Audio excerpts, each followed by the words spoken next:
Okay, now let's talk about the big one, hostile clients. Have you had a hostile client before, Ben? I got PTSD. Got PTSD right now.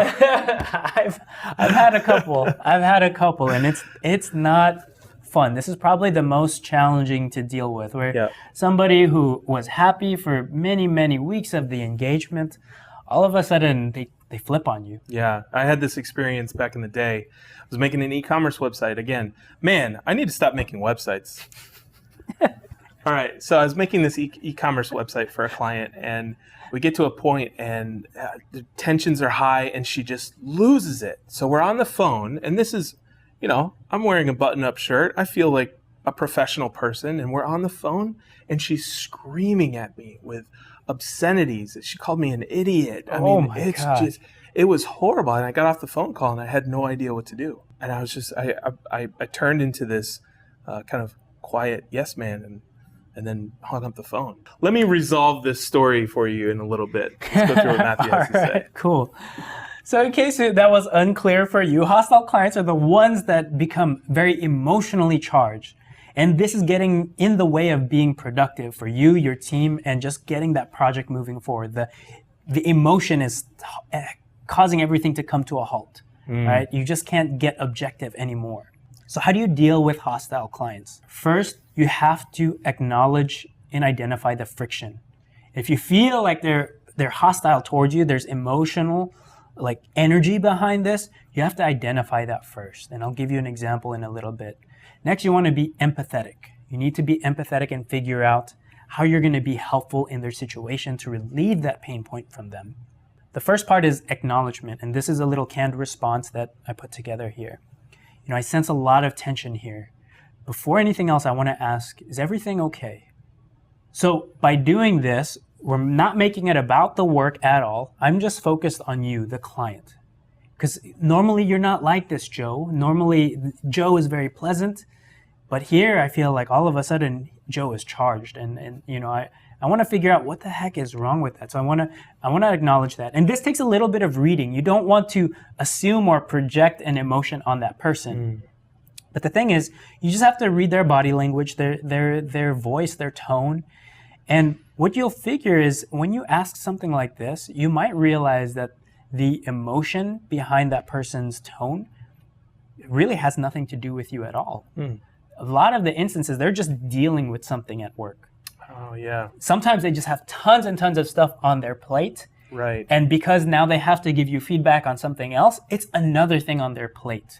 So a lot of times when you ask this, the client will say, you know what, sorry, I just got a lot of stuff going on over here. My bad, I don't mean to take this out on you. And it has nothing to do with the work because actually everybody's quite happy with the work here. Right. So you have to acknowledge that first and see if you can peel back a couple of layers without projecting too much on them. Right. Okay? The thing is, sometimes it is on you. If it is on you, you have to accept responsibility. You could have dropped the ball somewhere. You could have flubbed. You could have messed up somewhere really bad. And you have to accept 100% responsibility. The next part is you have to identify that pain point. Where is that coming from? Where did you drop the ball? And how can you work to correct that? Because that should be your next step. So here's a response for how you might empathize and start to be helpful to your client. You could say something like, I want to make sure that moving forward, I'm not creating more stress for you. What can we do to make your job easier? So I'm just trying to figure out where I messed up, where that pain point is, and what I can do to relieve that from them so that it never happens again. Because I don't want that to happen again. I want the rest of the engagement to be buttery smooth. So by doing this, you do a couple of things. First, you show that you value the relationship first and foremost. And by asking and acknowledging the energy in the room, you most of the time disarm them and mellow out the situation very quickly. But be cautious because the goal here is not to become a yes man. Right. It's not to sign up for more work, but rather smooth out any processes that might be creating some unnecessary friction.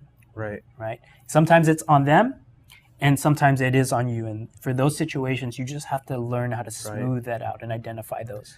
So back to my story, this verbally abusive client, I've tried tactics like this. I was like, listen, how can I make this easier? And every time we got on the phone, it eventually just involved her screaming at me. And I was very, very close to firing the client, but it was the largest job that I had had to that point, and I couldn't afford that. I needed to finish this job. And so I was so frustrated and overwhelmed that I reached out to Chris, and this was back when he was mentoring me. And he introduced me to a concept called match and mirror. Now, this blew my mind, but Chris told me to mirror her behavior when it popped up.